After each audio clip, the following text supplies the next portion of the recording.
To begin with, Professor Panitch has been a professor for over 30 years here at York University in political science, and is perhaps best known, among many others, for In and Out of Crisis, The Global Financial Meltdown and Left Alternatives with Greg Albo and Sam Gindin, The End of Parliamentary Socialism with Colin Lays, From Consent to Coercion, The Assault on Trade Union Freedoms with Donald Swartz, and American Empire and the Political Economy of Global Finance, which was edited with Martin Koenig. Professor Panitch will be presenting on the challenge of transcending capital. We also have Professor Moise Postone, who's a professor of history at the University of Chicago.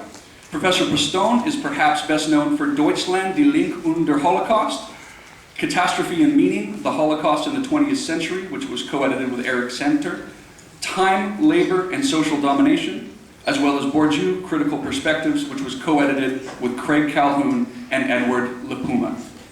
Professor Postone will be presenting on the current crisis and the anachronism of value. Thank you. Professor Panitch.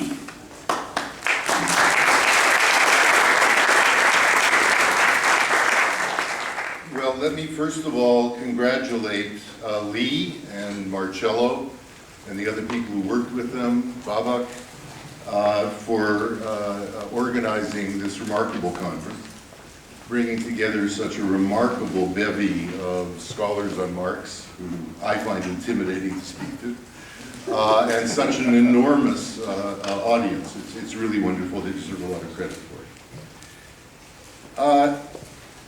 Engels' preface to the first English edition of Volume 1 of Capital, published in 1887, in addressing why some of the terminology Marx deployed was entirely new to political economy, explained this in terms of the fundamental difference between, quote, a theory which views modern capitalist production as a mere passing stage in the economic history of mankind, as opposed to those who look upon that form of production as imperishable and final. This distinction is indeed fundamental for historical materialism as theory, as well as for orienting socialist strategy and working class ambitions in transformative rather than reformist directions. But as we look back today, a century and a half after the publication of Capital, we cannot but ask, what were the problematic implications, both theoretically and strategically, of already regarding capitalism in the second half of the 19th century as a mere passing stage? Indeed, if that had turned out to be correct, the great book we have gathered here to discuss would have long passed its best before date.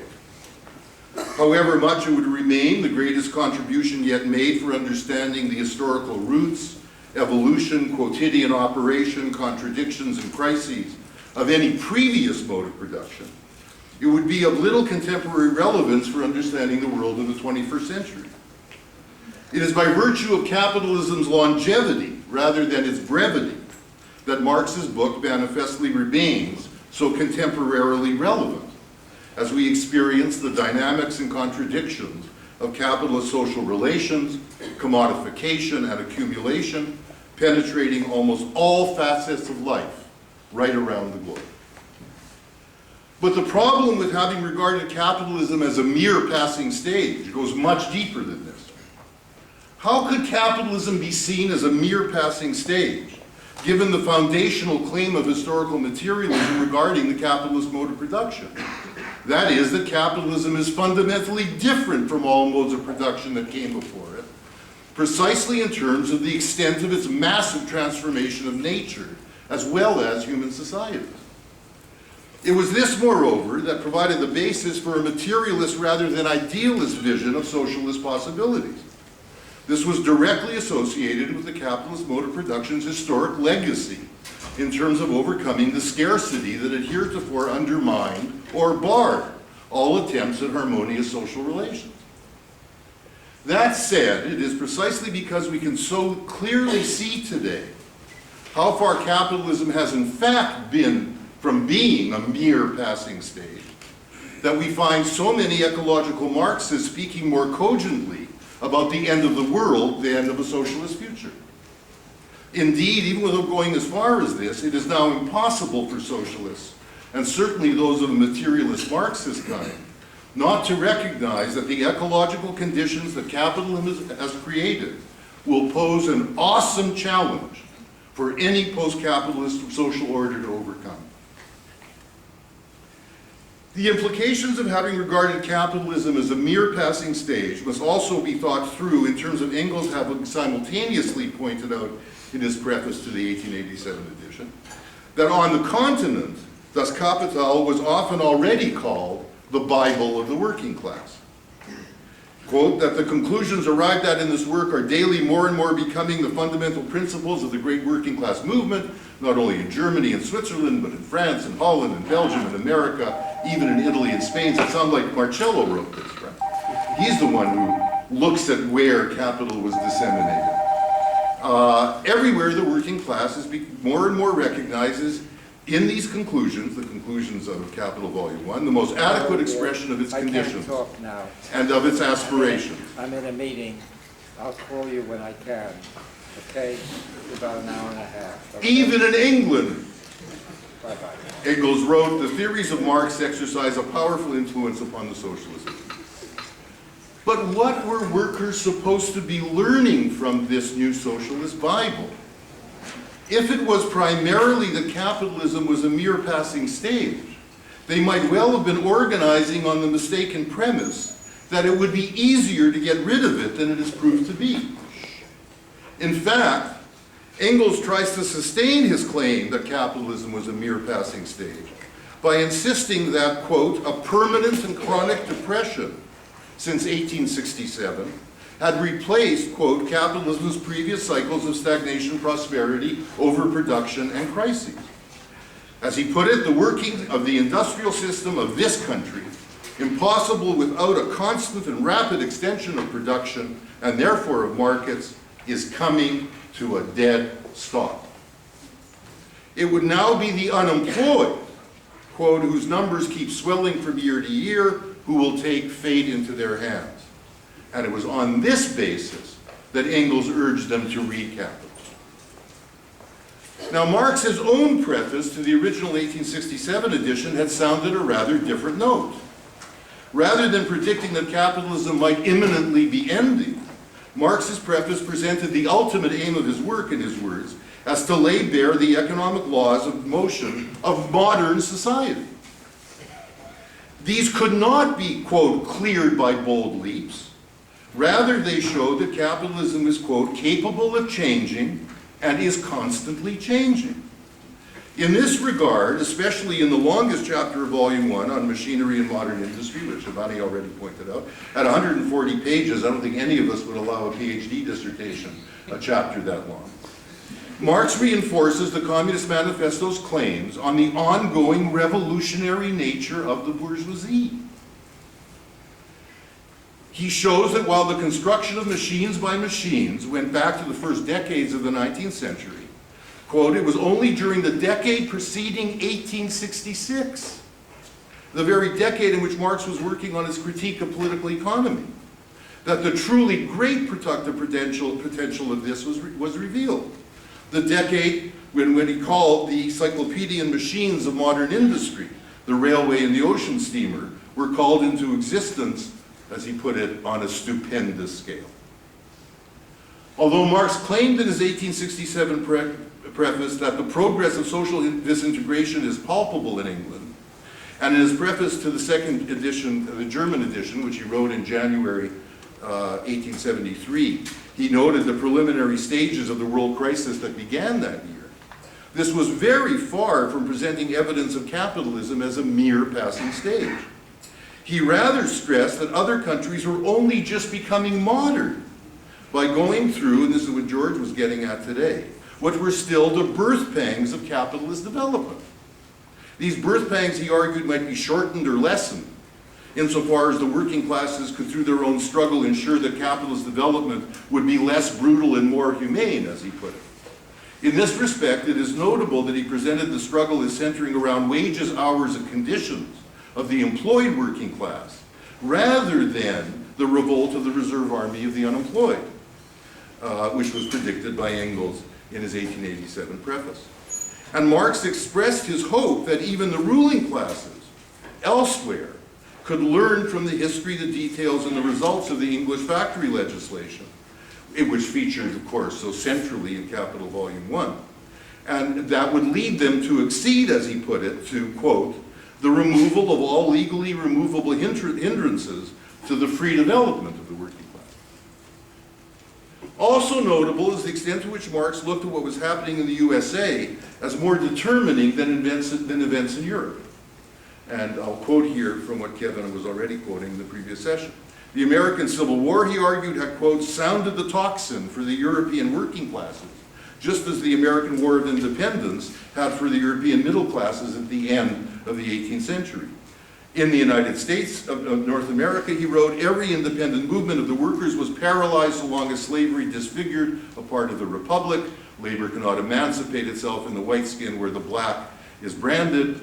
But out of the death of slavery, a new life once arose. And then he tells us that from the Atlantic to the Pacific, from New England to California, you see the struggle for the 8-hour day, citing the General Congress of Labor at Baltimore's proclamation. And then you see the only time, the first international, the International Working Men's Association that Marx led, makes its appearance in Capital, with its subsequent endorsement of that demand from the United States for the 8-hour day.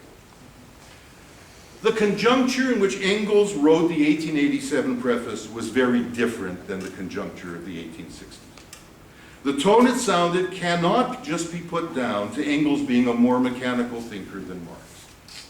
Rather, what he wrote there needs to be understood in terms of the development of what came to be called Marxism, amidst the first great capitalist world crisis of 1873 to 96. It didn't exist, of course, when Marx published Capital in 1867. When a facsimile reprint edition of the original English one was published in England in 1938, edited by Donator, she added an appendix which stressed that the great economic crisis was the chief turning point, which marked the transition between two eras. The era defined by England as the workshop of the world was passing to the epoch of imperialism and proletarian revolution. What Sam Gindin and I have written concerning the Marxist misreading of capitalist development in this period, and I mean the Marxist one, as opposed necessarily to Marxist, right, is very relevant here. What Engels was already articulating in 1887 was much reinforced by the classic writings by Luxemburg, Hilferding, Bukharin, and Lenin in the subsequent decades. Little known is how much they were indirectly influenced by American mainstream economists in the mid-1890s, who, taking the famous thesis on the closing of the frontier as gospel, looking at the great downturn of 1894, concluded that accumulation had reached its limits even in the United States.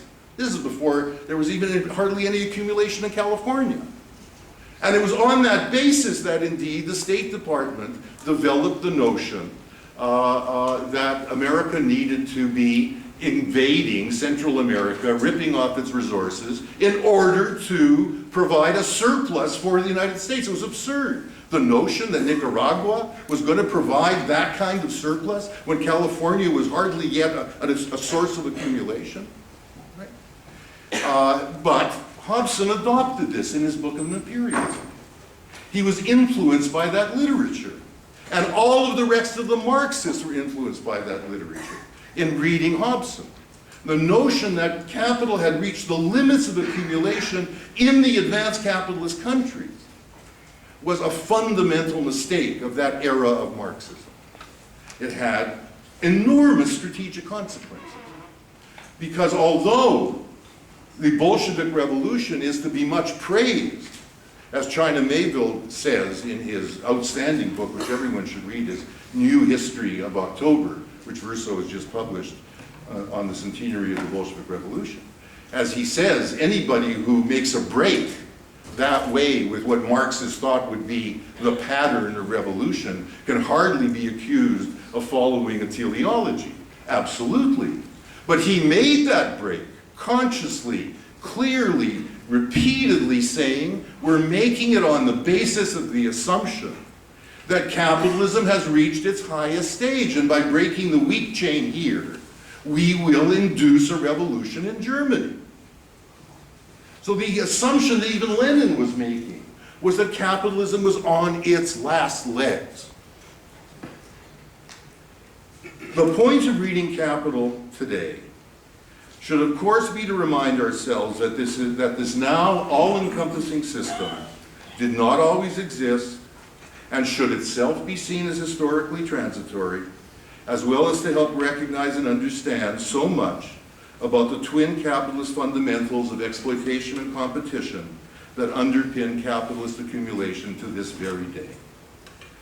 But its value to us, if I can appropriate that term in this context, must lie in the extent to which it can also help us understand how, in good part precisely through it being a system capable of changing, and that it is constantly changing, capitalism has persisted, deepened, and expanded so far into the 21st century.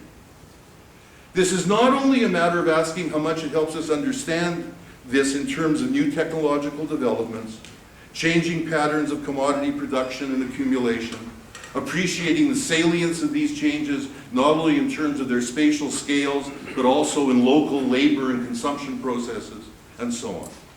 It's also a matter of asking how far reading Capital today helps us understand why capitalism has not succumbed even to its greatest non-cyclical economic crises, of which we are now still in the fourth. Capital Volume 1 helps us discern some of the reasons for this, along the dimensions I just mentioned, but others will have to be found in terms of better understanding the role of the state, not only in fostering all the elements of dynamism along these dimensions, on the one hand, but also at least containing, even if not preventing, capitalist crises on the other. We need to ask whether Volume 1 helps us enough in understanding the patterns of class formation and class struggle that have not only accompanied capitalism's persistence, but have been crucial determinants of its persistence. Marx's preface to the 1873 German edition claimed that classical political economy characteristic tendency to look upon the capitalist regime, as he put it, as the absolutely final form of social production, instead of a passing historical phase of its evolution, could persist only so long as the class struggle is latent or manifests itself only in isolated and sporadic phenomena. Well, what does this say about the successful continuing practice of the discipline of economics to present capitalism in ahistorical, modular terms with no sense whatever of a past before it or a possible future after it? And this is itself reflected very widely in popular perception. We need to ask how much this has to do to the extent to which the class struggle has lapsed back into being manifest in only isolated or sporadic phenomena.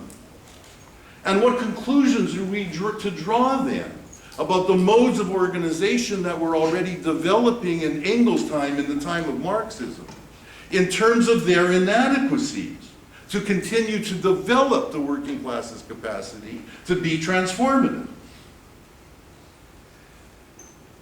I really appreciated, I'll try to get towards wrapping up if I may. I really appreciated this opportunity to reread the whole of Volume 1. I hadn't done so, I think, since 1973, when I gave a tutorial to someone who was much older than me, a black teacher in Ottawa, who had come to me after taking a very boring course I was forced to give on the Canadian Constitution. And he figured out I was a lefty and said, would you read Capital with me? And I don't think I've read it right through since then. And I found it enormously useful to do so. Of course, one is struck by how arcane some of Volume 1 appears today.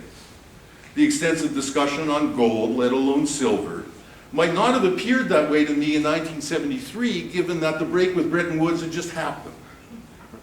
But today, although that's not to say one doesn't learn a lot of great historical value from reading about the role of gold, one can see the extent to which, and you can read those sections of Capital and understand why gold doesn't play this role anymore. But it sounds arcane as one reads it. Similarly, as Himani was saying, there is a distinctly Victorian element to the long quotations, the marvelous quotations, the chilling quotations from the factory inspectors, who often sound more radical than Marx in their critique of capitalism. But there's an unmistakable Victorian dimension to reading that. But even if some of it sounds arcane, there is so much that sounds so very contemporary in Das Kapital's account of exploitation. After the vast growth in wealth inequality, the defeat of trade unionism, the stagnation of wages, the growing precarity of work over the past 40 decades, and the recent electoral successes of right-wing xenophobes in working-class communities, which through the whole of the 20th century were the seats of trade unionism, and many of them were voting communist, socialist, or labor through much of the 20th century, there rings much true in this famous passage. Accumulation of wealth at one pole is therefore, at the same time, accumulation of misery, agony of toil, ignorance, brutality, and I stress this above all, mental degradation at the opposite pole. 5 minutes? You may have read, those of you who live in Canada, in the Toronto Star yesterday, on page 2, a piece called The First Step to Labor Reform. An over 400-page report has just been done for the Ontario government on the need for progressive labor reform in Ontario in light of the development of precarity above all. And this involves providing trade union opportunities to the precarious workers, including in the agricultural sector finally, but also protections around conditions of work, equal pay, etc.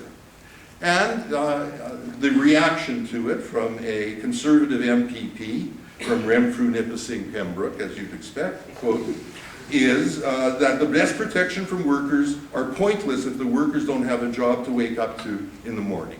And what I was struck by, having just read Capital, was how often one found exactly that type of statement by capitalists in reaction to the Factory Acts.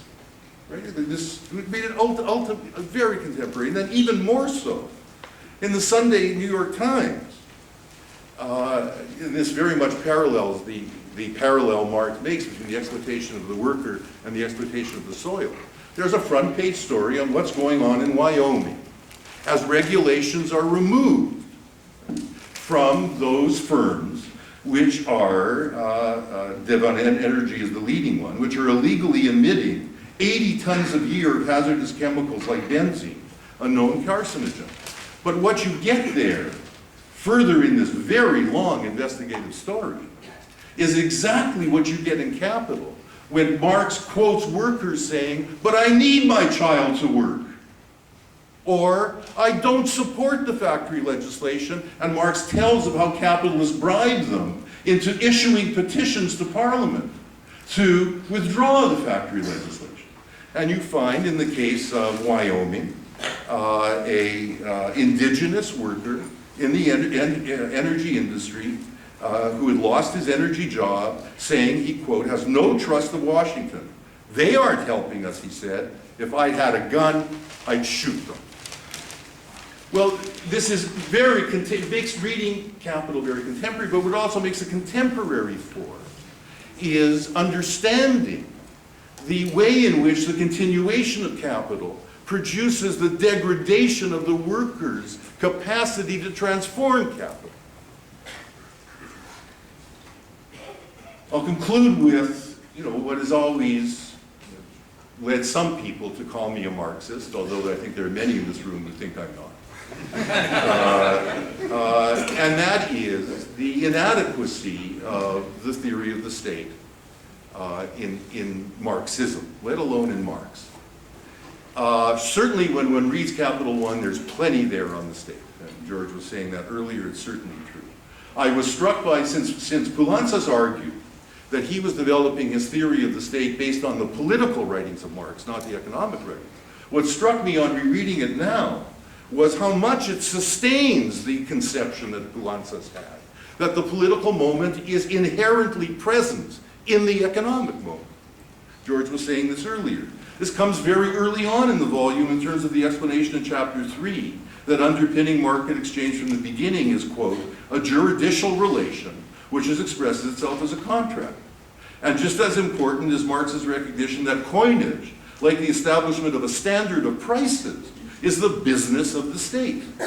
And he immediately goes on to add a sentence that draws attention to the inherent problems associated with the use of money in the internal or national spheres, as he puts it, of the circulation of commodities, and its use in what he calls the universal sphere of commodity exchange in the markets of the world. He's also insightful here regarding the contradictions this gives rise to, going all the way back to, quote, the lawyers who started long before economists the idea that money is a mere symbol and that the value of the precious metals is purely imaginary. They did this in the sycophantic service of the crowned heads, supporting the right of the latter to debase the coinage. Sounds like quantitative easing. At one point, Marx refers to the state acting, very late in the book, page 765 of the first English translation, as, quote, the trade union of the capitalists against the laborers. And this directly brings to mind Poulantzas's notion of the state as the organizer of the capitalist class and the disorganizer of the working class. As I've always said, this is a very problematic notion. It's insightful in some ways, but very limited. And it's especially limited for an historical materialist approach rather than a functionalist modular one, as Poulantzas often ended up producing. The actual passage where Marx coins this term reveals its historical weaknesses insofar as the claim in the passage is that it was, quote, only under the pressure of the masses that the English Parliament gave up the laws against strikes and trade unions, after it had itself for 500 years held with shameless egoism the position of a permanent trade union of the capitalists against the laborers. And this is very similar to his tracing of the labor process, the capitalist labor process, and the state's role in it all the way back to the 1349 Statute of Laborers in England, over the establishment of the normal working day. I have to say, in reading that, I wanted to pay homage to Gunther Frank and to some extent to Manny Wallerstein. Because what Marx is saying here, in terms of that famous debate between the Brennerites and the world systems theorists, was that England was capitalist 500 years before the middle of the 19th century, the English state was. Now, passages like this, which demand so much historical elaboration and explanation, in comparison with the minute but overwhelming attention paid to the intricacies of the categories of value, are precisely what led E.P. Thompson to lament that Marx had been for a period caught in the trap of classical political economy's search for fixed and eternal laws independent of historical specificity. That's been said by others today, and they're right to say it, I think. I've run out of my time. So since I've been critical, I'll only say this. The changes that state institutions go over time, the way they become capitalist, and they are still becoming capitalist, including the shifting hierarchies among states, are the outcomes of both incremental and contested processes inside the state itself. These are related to shifts in the balance of class forces, but never reducible to them. Often confronting the very problems which capitalists could not solve for themselves, which is a basic point Marx makes about the factory legislation. Actors inside the state, unlike capitalists, cannot avoid dealing with the laws of unintended consequences. Indeed, they are usually trained to anticipate other problems that will arise from taking certain steps, including upsetting relations and generating contestations among state institutions themselves. And you need to read the factory inspectors in England that way. They're not agents of capital. Now, so it's true for them, it's true for career civil servants, but it's true even for those who entered the state from the business world, but who once are embedded in state institutions take on responsibilities specifically framed by those institutions. Understanding what states have actually done that capitalist classes themselves could not do in promoting and sustaining capital accumulation and social relations is crucial to answering the question of why capitalism has survived into the 21st century. Thank you.